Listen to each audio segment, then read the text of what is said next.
ಕೆಲಸವನ್ನು ದ್ವಾರಕೀಶ್ ಅವ್ರು ಮಾಡ್ತಾರೆ. ಆದರೆ ಪುತ್ರರನ್ನು ಕೂಡ ಬೆಳೆಸುವಂಥ ಪ್ರಯತ್ನ ಪಟ್ಟರು. ಆದರೆ ಪುತ್ರರಿಗೆ ಅಷ್ಟೊಂದು ಬೆಳೆದಕ್ಕೆ ಸಾಧ್ಯ ಆಗಲಿಲ್ಲ ಸಿನಿಮಾ ರಂಗದಲ್ಲಿ. ಅದ್ರ ಬಗ್ಗೆ ಒಂದು ಪ್ರತಿಕ್ರಿಯೆ ಕೊಡ್ಬೋದಾ? ತಪ್ಪೇನಿಲ್ಲ, ಅದು ಪುತ್ರರನ್ನು ಬೆಳೆಸೋಕ್ಕೆ ಪ್ರಯತ್ನ ಪಟ್ಟದ್ದು ತಪ್ಪೇನಿಲ್ಲ. ಅವ್ರು ಮಾತ್ರ ಅಲ್ಲ, ತುಂಬ ಜನ ಟ್ರೈ ಮಾಡಿದ್ದಾರೆ. ಕೆಲವರು ಗೆಲ್ತಾರೆ, ಕೆಲವರು ಸೋಲ್ತಾರೆ. ಅವರು ಬೇರೆ ಯಾರಿಗೋ ಹೇಗೆ ಅವರು ಯಾವುದೇ ಇದಿಲ್ಲದೆ ಅವರ ಬೇರೆಯವರನ್ನು ಬೆಳೆಸಿದಾರೋ ತಮ್ಮ ಸ್ವಂತ ಮಕ್ಕಳನ್ನು ಬೆಳೆಸೋ ಕೂಡ ತಪ್ಪೇನಿಲ್ಲ. ಆದರೆ ಅವ್ರ ಸಿನಿಮಾ ಭಾಳ ಚೆನ್ನಾಗಿ ಮಾಡಿದರು. ಅವ್ರ ಮಕ್ಕಳು ಇವತ್ತು ಅವರು ಅಮೇರಿಕಾದಲ್ಲಿ ಆ ಸಿನಿಮಾ ಹುಡುಗ ತುಂಬ ಚೆನ್ನಾಗಿ ಆ್ಯಕ್ಟ್ ಮಾಡಿದ. ಆಮೇಲೆ ಏನಾಗುತ್ತೆ, ಸಿನಿಮಾ ಕ್ಷೇತ್ರದಲ್ಲಿ ಲೆಗೇಸಿ ಎಂಬುದಿದೆಯಲ್ಲ, ಅದು ನಿಮಗೆ ಇನ್ನರ್ ಹಂಗರ್, ಹಸಿವಿದ್ರೆ ಮಾತ್ರ ಅವ್ರು ಬೆಳೆಯೋಕ್ಕೆ ಸಾಧ್ಯ. ಅದು ಯಾರೇ ಆಗಲಿ. ಅಂತಿಮ ಯಾತ್ರೆಗೆ ಸಿದ್ಧತೆಗಳು ನಡೀತಾ ಇದೆ.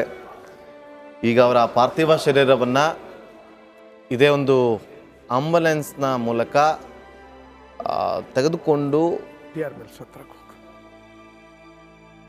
ನೋಡಿ ಇಲ್ಲಿ ಶಿಫ್ಟ್ ಮಾಡ್ತಾ ಇದ್ದಾರೆ. ಅಂದರೆ ಪಾರ್ಥಿವ ಶರೀರವನ್ನು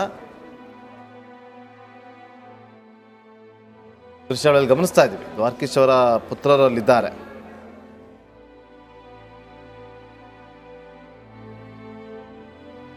ರವೀಂದ್ರ ಕಲಾಕ್ಷೇತ್ರದಲ್ಲಿ ಇಷ್ಟೊತ್ತವರೆಗೂ ಕೂಡ ಅಂತಿಮ ದರ್ಶನಕ್ಕೆ ವ್ಯವಸ್ಥೆಯನ್ನು ಮಾಡಿಡಲಾಗಿತ್ತು.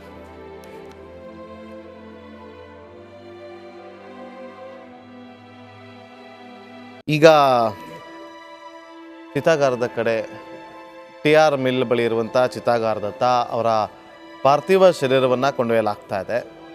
ನೋಡಿ, ರವೀಂದ್ರ ಕಲಾಕ್ಷೇತ್ರದಿಂದ ಹೊರಡ್ತಾ ಇರುವಂಥ ಸಂದರ್ಭದ ದೃಶ್ಯ ನೀವು ನಮ್ಮ ಸ್ಕ್ರೀನ್ ಮೇಲೆ ಗಮನಿಸ್ತಾ ಇದ್ದೀರಿ. ಒಂದು ರೀತಿಯಲ್ಲಿ ಅಂತಿಮ ಯಾತ್ರೆ. ಮಾತಾಡ್ತಾ ಇದ್ರಿ ಈಗ ಶರತ್ ಸರ್, ಹೇಳ್ತಾ ಇದ್ದಾರೆ. ಅವರು ಮಕ್ಕಳನ್ನು ಹಾಕೊಂಡು 2 ಸಿನಿಮಾ ಮಾಡಿದರು. ಒಂದು ಹೃದಯ ಕಳ್ಳರು ಅಂತ ಇಬ್ಬರು ಮಕ್ಕಳು ಆ್ಯಕ್ಟ್ ಮಾಡಿದ್ದಾರೆ, ಅಭಿಲಾಷ್ ಮತ್ತು ಗಿರಿ ಇಬ್ಬರು ಆ್ಯಕ್ಟ್ ಮಾಡಿದರು. ಅದಾದಮೇಲೆ ಮಜ್ನು ಅಂತ ಇನ್ನೊಂದು ಸಿನಿಮಾ ಮಾಡಿದ್ರು. ಅದೆರಡು ಬಿಟ್ಟರೆ ಇನ್ನೊಬ್ಬ ಮಗ ಯೋಗೀಶು ಅಪ್ಪನ ದಾರಿನಲ್ಲೇ ಪ್ರೊಡಕ್ಷನ್ ಮಾತ್ರ ನೋಡ್ಕೊಳ್ಳಿಕ್ಕೆ ಅಂತ ಅಂದ್ಬಿಟ್ಟು ಆರಂಭದಿಂದನೂ ಎಕ್ಸಿಕ್ಯೂಟಿವ್ ಪ್ರೊಡ್ಯೂಸರ್ ಆಗಿ ಕೆಲಸ ಮಾಡ್ತಾಯಿದ್ದು. ಇತ್ತೀಚೆಗೆ ಆತನೇ ಪೂರ್ತಿ ವಹಿಸ್ಕೊಳ್ಳಿಕ್ಕೆ ಇದು ಮಾಡಿದರು. ಇನ್ನಿಬ್ಬರು, ಒಬ್ಬ ದುಬೈನಲ್ಲಿದ್ದಾನೆ, ಇನ್ನೊಬ್ಬ ಅಮೇರಿಕಾದಲ್ಲಿದ್ದಾನೆ. ಸಿನಿಮಾದಲ್ಲಿ ತೊಡಗಿಸ್ಕೊಂಡಿರೋ ಇವರಿಬ್ಬರು ಸಿನಿಮಾ, ಆಮೇಲೆ ಕಿರುತೆರೆ ಇದರೊಳಗೆಲ್ಲ ಕೆಲಸ ಮಾಡ್ತಾ ಇದ್ದಾರೆ. ಇವರಂತೂ ಯೋಗೀಶ್ ಅಂತೂ ಪೂರ್ತಿಯಾಗಿ ಸಿನಿಮಾದಲ್ಲೇ ತೊಡಗಿಸ್ಕೊಂಡಿದ್ದಾರೆ. ಆಗಲೂ ಕೂಡ ನಾನು ದ್ವಾರಕೀಶ್ ಅವರಿಗೆ ತಮಾಷೆ ಮಾಡಿದ್ದೆ, ಈಗ ಈ ಬೇಸಿಗೆ ಕಾಲ ಅದನ್ನೇ ನೆನಪು ಮಾಡೋಕ್ಕೆ ಈಸಿ ಆಗುತ್ತೆ.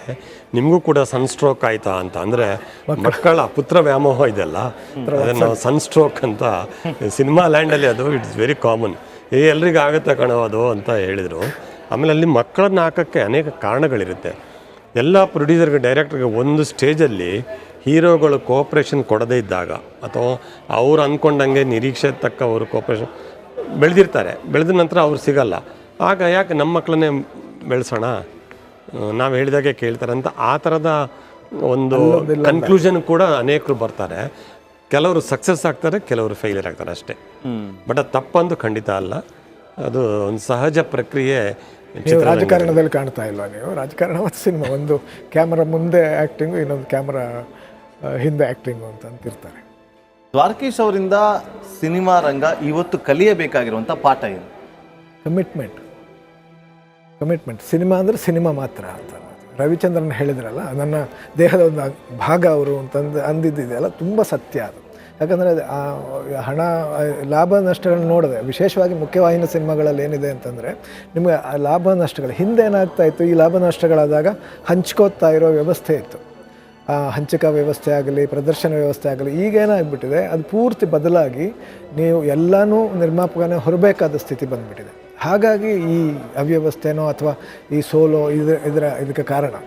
ಅದನ್ನು ಕನ್ನಡ ಸಿನಿಮಾದಲ್ಲಿ ಮಾತ್ರ ಅಲ್ಲ, ಎಲ್ಲ ಕಡೆನೂ ಅದೇ ಆಗಿದೆ. ಈಗಂತೂ ಈ ಮಲ್ಟಿಪ್ಲೆಕ್ಸು ಇವೆಲ್ಲ ಬರಲಿಕ್ಕೆ ಶುರು ಆಮೇಲೆ ಸಿಂಗಲ್ ಥಿಯೇಟ್ರ್ಗಳು ಕಡಿಮೆ ಹಿಂದೆ ಥಿಯೇಟ್ರ್ನವರೇ ಜಾಹೀರಾತುಗಳು ಕೊಡ್ತಾಯಿದ್ರು, ಅವರೇ ಸ್ಲೈಡ್ಗಳು ಹಾಕಿ ನೆಕ್ಸ್ಟ್ ಸಿನಿಮಾ ಯಾವ್ದು ಬರುತ್ತೆ ಅಂತ ಹೇಳ್ತಾಯಿದ್ರು. ಈಗ ಅದನ್ನೆಲ್ಲ ಅವ್ರು ಯಾರೂ ಮಾಡಲ್ಲ. ಈಗ ಅಲ್ಲಿ ಡೆಕೋರೇಷನ್ ಮಾಡಬೇಕಾದ್ರೂ ಪ್ರೊಡ್ಯೂಸರೇ ದುಡ್ಡು ಕೊಡಬೇಕು. ಹಿಂದೆ ಒಬ್ಬ ಪ್ರೊಡ್ಯೂಸರ್ ಸಿನಿಮಾ ಪ್ರೊಡ್ಯೂಸ್ ಮಾಡೋ ಹೊತ್ತಿಗೆ ಅಡ್ವಾನ್ಸ್ ಕೊಡ್ತಾಯಿದ್ರು, ಈ ಸಿನಿಮಾ ನಮ್ಮಲ್ಲಿ ಬರ್ತಾಯಿದೆ ಅಂತ ಥಿಯೇಟ್ರ್ನವ್ರು ಅಡ್ವಾನ್ಸ್ ಕೊಡ್ತಾಯಿದ್ರು. ಯಾರಿಗೆ? ವಿತರಕರು ಫೈನಾನ್ಸ್ ಮಾಡ್ತಾಯಿದ್ರು ಪ್ರೊಡ್ಯೂಸರ್ಸ್ಗೆ. ಹಾಗಾಗಿ ಅದೊಂಥರ ಪರಸ್ಪರ ವ್ಯವಹಾರ ಆಗಿತ್ತು. ಈಗ ಹಾಗೆ ಆಗ್ತಾ ಇಲ್ಲ.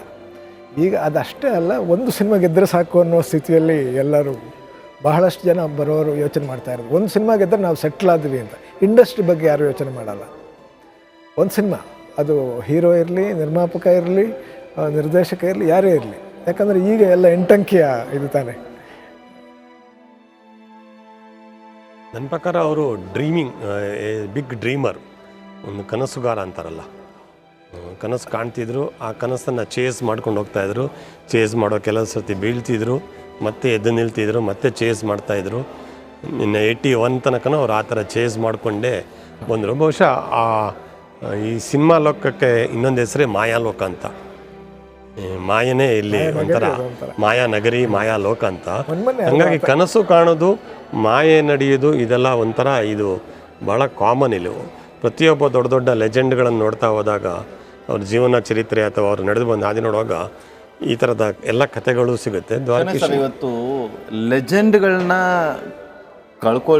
ಕಳ್ಕೊಂಡು ಹೋಗಿ, ನೀವು ಹೇಳಿದ್ರಿ ಲೆಜೆಂಡ್ಗಳನ್ನ ಕಳ್ಕೊಳ್ತಾ ಹೋಗ್ತಾ ಇದ್ದೀವಿ ಅಂತೇಳಿ. ಇದರಿಂದ ಸಿನಿಮಾ ರಂಗದ ಮೇಲೆ ಏನಾದ್ರು ಪೆಟ್ಟು ಬೀಳುತ್ತಾ? ಯಾಕೆಂದರೆ ಲೆಜೆಂಡ್ ಕಳ್ಕೊಂಡಾಗ ಮತ್ತೊಬ್ಬ ಲೆಜೆಂಡ್ ಇದ್ದಾನೆ ಅಂತ ನಾವು ಭಾವಿಸ್ತೀವಿ ಯಾವುದೇ ಕ್ಷೇತ್ರದಲ್ಲಿ. ಆದರೆ ಆ ಸಿನಿಮಾ ರಂಗದಲ್ಲಿ ಅಂಥ ಲೆಜೆಂಡ್ಗಳು ಇವತ್ತು ಕಾಣ್ ಬರ್ತಾರೆ ನೋಡಿ. ಇವತ್ತು ನಮಗೆ ಸಿನಿಮಾ ರಂಗದಲ್ಲಿ ನಮಗೆ ಕೇಳೋದಕ್ಕೆ ಸಿಗ್ತಾ ಇರೋದು, ಇವತ್ತು ನಮ್ಮೊಂದಿಗೆ ಶಿವಣ್ಣ ಅವರಿದ್ದಾರೆ, ಯಶ್ ಇದ್ದಾರೆ, ಸುದೀಪ್ ಇದ್ದಾರೆ, ದರ್ಶನ್ ಅವರಿದ್ದಾರೆ, ವಿಜಯ್ ಅವರಿದ್ದಾರೆ, ಈ ರೀತಿಯಾಗಿ ಒಂದಷ್ಟು ಜನ ಇದ್ದಾರೆ. ಸೊ ಅವತ್ತಿನ ಸಿನಿಮಾ ರಂಗದಲ್ಲಿ ಲೆಜೆಂಡ್ಗಳು, ಒಂದು ಕಡೆ ದ್ವಾರಕೀಶ್ ಅವರು, ಮತ್ತೊಂದು ಕಡೆ ಶ್ರೀನಾಥ್ ಅವರು, ಈ ರೀತಿಯಾಗಿ ಸಾಲು ಲೆಜೆಂಡ್ಗಳು ಇರ್ತಾಯಿದ್ರು.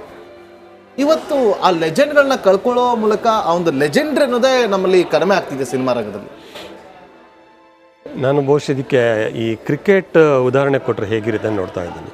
ನಾವು ಚಿಕ್ಕವರಿದ್ದಾಗ ಪಟೌಡಿ, ಸುನಿಲ್ ಗವಾಸ್ಕರು, ಸಂದೀಪ್ ಪಾಟೀಲು, ಸಲೀಂ ದುರಾನಿ, ಸಿಕ್ಸರ್ ಸಿದ್ದು ಅಂತ ಈ ಥರ ಅಂದ್ಕೊಂಡು ದಿಢೀರನೇ ಒಂದು 14 ವರ್ಷದ ಹುಡುಗ, 15 ವರ್ಷ ಹುಡುಗ ಸಚಿನ್ ತೆಂಡೂಲ್ಕರ್ ಬಂದು ಲೆಜೆಂಡ್ ಅನ್ಸ್ಕೊಂಡ್ಬಿಟ್ರು. ಇನ್ನೊಬ್ಬ ಸಚಿನ್ ಹುಟ್ಟಲ್ಲ ಅಂದಾಗ ವಿರಾಟ್ ಕೊಹ್ಲಿ ಹುಟ್ಕೊಂಡ್ಬಿಟ್ರು. ಅಂದರೆ ಸಿನಿಮಾ ಆಗಲಿ ಕ್ರಿಕೆಟ್ ಆಗಲಿ ಕಾಲಕ್ಕೆ ಲೆಜೆಂಡ್ಗಳು ಹುಡ್ತಾನೇ ಇರ್ತಾರೆ. ಏನಂದರೆ ಹಿಂದಿನ ಲೆಜೆಂಡ್ಗಳು ಮಾಡಿದ ಒಂದು ಯಾರ್ಡ್ ಸ್ಟಿಕ್, ಒಂದು ಮಾನದಂಡ, ಒಂದು ಆದರ್ಶವಾಗಿರುತ್ತೆ. ಅದು ನೆಕ್ಸ್ಟ್ ಜನ್ರೇಷನ್ಗೆ ಸ್ಫೂರ್ತಿಯಾಗುತ್ತೆ ಅಥವಾ ದಾರಿದೀಪ ಆಗುತ್ತೆ ಅಂತ ನನ್ನ ಭಾವನೆ. ಹಾಗಾಗಿ ಲೆಜೆಂಡ್ಗಳು ಕಡಿಮೆ ಆಗ್ತಾರಂತ ನಾವು ಹೇಳೋಕ್ಕಾಗಲ್ಲ. ಇವತ್ತು ನಮ್ಮ ನಡುವೆ ಅನೇಕರು ನಾಯಕ ನಟರು, ಪ್ಯಾನ್ ಇಂಡಿಯಾ ನಾಯಕ ನಟರಾಗಿದ್ದಾರೆ, ಗ್ಲೋಬಲ್ ಲೆವೆಲಲ್ಲಿ ಕೂಡ ಹೆಸರು ಮಾಡ್ತಾ ಇದ್ದಾರೆ. ನಮ್ಗೆ ಗೊತ್ತಿಲ್ಲ, ಮೇ ಬಿ ಒಂದು ಆಫ್ಟರ್ 5-10 ಇಯರ್ಸ್ ಅವ್ರು ಯಾವುದೋ ಇನ್ನೂ ದೊಡ್ಡ ಮಟ್ಟಕ್ಕೆ ಹೋಗ್ಬೋದು. ಹಾಗಾಗಿ ಲೆಜೆಂಡ್ಗಳು ಕಡಿಮೆ ಆಗಲ್ಲ. ಹಿಂದಿನ ಲೆಜೆಂಡ್ಗಳ ಏನು ಅವ್ರ ಸಾಧನೆ ಇವರಿಗೆ ಮಾರ್ಗದೀಪ ಆಗುತ್ತೆ. ನನ್ನ ಆಶಯ ಅದು. ಮತ್ತು ಕನ್ನಡ ಚಿತ್ರರಂಗದಲ್ಲಿ ಅನೇಕ ಇನ್ನೂ ಲೆಜೆಂಡ್ಗಳು ಹುಟ್ಟಲಿ ಅಂತ, ಅದು ಇಲ್ಲಿಗೆ ಕೊನೆಯಾಗೋದು ಬೇಡ, ಇನ್ನಷ್ಟು ಹುಡ್ತಾರೆ ಅಂತ ನನ್ನ ನಂಬಿಕೆ. ಇಷ್ಟೊತ್ತರೆಗೂ ಸಾಕಷ್ಟು ವಿಚಾರಗಳನ್ನು ಹಂಚಿಕೊಂಡಿದ್ದೀರಿ ಕ್ಷಣೇಶ್ ಸರ್. ಹಾಗೂ ಸರ್, ನಿಮಗೂ ಕೂಡ ತುಂಬ ಹೃದಯದ ಧನ್ಯವಾದಗಳು. ಯಾಕಂದರೆ ಇಂಥ ಸಂದರ್ಭದಲ್ಲಿ ಆ ಲೆಜೆಂಡ್ರಿ ಬಗ್ಗೆ ಮಾತಾಡೋದಿದೆಯಲ್ಲ, ದಿನಗಳೇ ಸಾಲೋದಿಲ್ಲ, ಗಂಟೆಗಳು ಸಾಲೋದೇ ಇಲ್ಲ. ಮಾತಾಡೋದಕ್ಕೆ ತುಂಬ ವಿಚಾರಗಳಿತ್ತು, ಆದರೂ ಕೂಡ ಇಷ್ಟೊತ್ತರೆಗೂ ನಮ್ಮೊಂದಿಗೆ ಮಾತನಾಡಿದ್ರಿ. ಇಬ್ಬರಿಗೂ ಕೂಡ ಧನ್ಯವಾದಗಳು ನಮ್ಮೊಂದಿಗೆ ಭಾಗಿಯಾಗಿ. ದ್ವಾರಕೀಶ್ ಅವರ ಒಂದು ಸಿನಿಮಾ ಒಂದು ಜರ್ನಿಯ ಬಗ್ಗೆ